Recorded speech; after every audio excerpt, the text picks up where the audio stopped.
It all began on an ordinary morning that shattered his world. Michael Brayson, a well-known New York billionaire and owner of a network of investment funds, woke up in a penthouse on the 78th floor, surrounded by silence and glass. The coffee was already ready. A robot assistant did everything automatically. He picked up his phone to check the morning news and saw headlines that took his breath away. The words, "Brayson Empire under investigation. Fraud claims surface," flashed across all the screens. His portrait was cold, detached, and the caption read, "The man who built his empire on lies?" His heart sank. It wasn't just an article. It was a blow. His fingers shook as he dialed the number of his wife, Catherine, who had flown to Los Angeles the day before. She didn't answer. The secretary didn't pick up either. "This is some kind of mistake. This can't be true," he muttered, but his voice sounded strangely hollow, as if it wasn't his. A few minutes later, the lawyer burst in. His eyes were full of anxiety. "Michael, this is serious. The FBI is raising your bills. They've received documents that point to offshore companies, to schemes that we didn't even know about. It's like a drain from the inside. Betrayal," Michael said quietly, and at that moment the world around him began to collapse. His business empire, which he had built for 20 years, began to crumble in one day. That evening, when he finally contacted Catherine, she said in a flat voice that sent a chill down his spine, "I can't be around a person I no longer trust. It's your fault." The line went dead, and with it, his whole life. The following weeks turned into a nightmare. The newspapers relished every detail: pyramid scheme, fund manipulation, Brayson, and offshore. Former partners broke off contracts, and some even gave interviews accusing him of all sorts of sins. "We never knew that Michael kept double books," said a former partner with a sweet smile. Michael sat in an empty office, listening to it on TV, and felt every word cutting into him like a knife. His people were disappearing. His friends were turning away. His wife filed for divorce. But the most terrible day was the day he learned the truth. One of the journalists who dared to speak privately sent him a photo. It was his closest advisor and childhood friend, Richard Cole, the one who had stood by him from the beginning, the person he trusted more than himself. It was he who had handed over the documents to the FBI. Michael threw the photo on the floor and covered his face with his hands. Why? Why him? That night he stood by the window, looking at the city, which shone like a jewel, and thought, "I gave him everything, and he took everything from me. Now I don't even have myself." The world was shrinking. Every hour brought new losses. Reputation ruined, fortune frozen, family broken. And the worst thing, he himself no longer knew who he was. At the darkest moment, a person he did not expect at all knocked on the door. It was Anna, a journalist who had once harshly criticized his empire. Her eyes shone with the same challenge, but her voice sounded different. "Michael, you were framed. I found documents that prove that the offshore scheme was not yours. This is Richard. He covered everything up with your name." He laughed, bitterly, almost madly. "You always dreamed of destroying me. Why are you helping now?" "Because the truth is more important than my articles. If you fall, his empire will grow on your bones." She showed him the folder. It was an audit report, hidden from the public. The seal confidential. His heart pounded. Here it is, a thread of truth. For the first time in many weeks, he felt hope. A light lit up in his eyes. But with it came an understanding. The truth could destroy not only Richard, but himself. Because in those documents there were many real sins that he had hidden for years. He looked at Anna for a long time and whispered, "If I reveal this to the world, I will be completely lost." She only replied, "And if you don't reveal it, you are already dead." The courtroom was full of cameras. Richard sat confidently, smiling. He knew Michael was destroyed. The prosecutors were preparing the final blow. And then Michael stood up. His voice trembled, but the words sounded like hammer blows. "I admit, I am guilty of many things. I chased after money, neglecting people who trusted me. I betrayed my own principles. But my greatest fault is that I trusted someone who did not deserve it." He threw the documents that Anna had given him on the table. The cameras flashed. The judge leaned forward.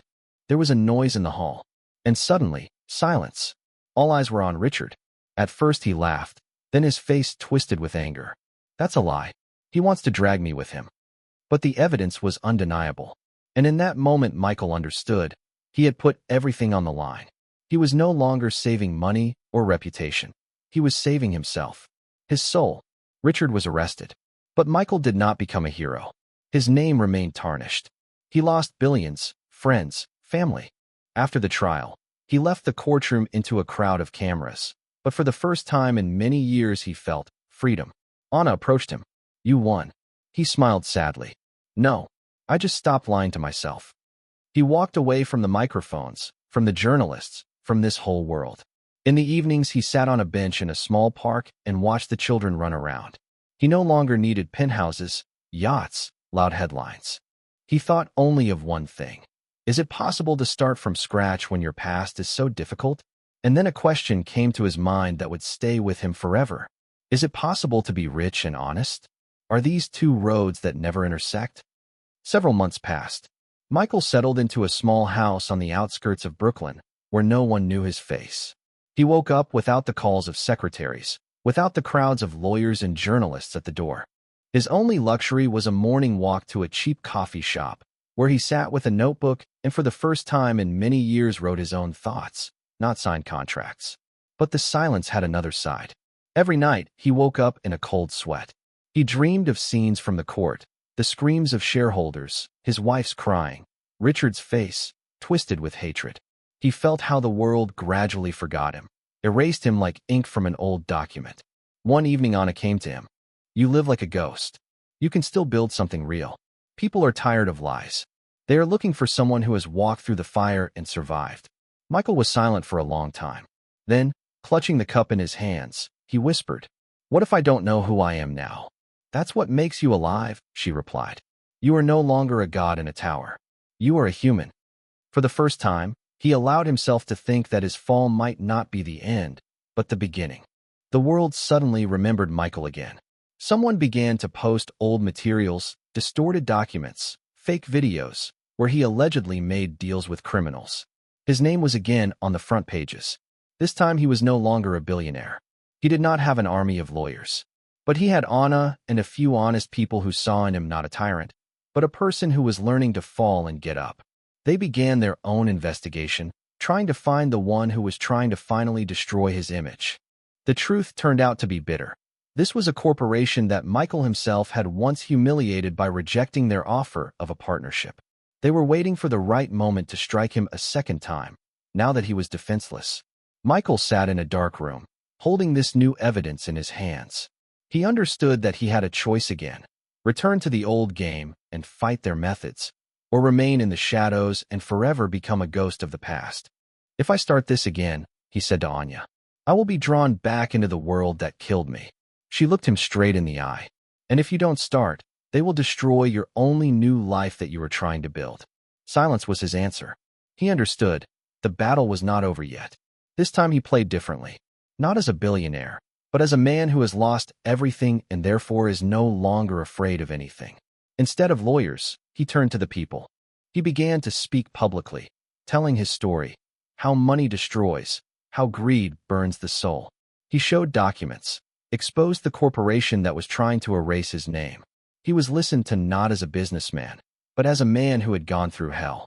People believed him, and what he once considered his weakness, a fall, a humiliation, a loss, became his strength. In the final scene, he stood on the stage of a small university, looked at the students, and said, "I had everything that could be bought. But real life began only when everything was taken from me. Remember, money can give you power, but only truth gives you freedom." He did not become a billionaire again. His name will forever remain controversial. But he left behind something more than business: the story of a man who proved that falling can be the beginning of a new life.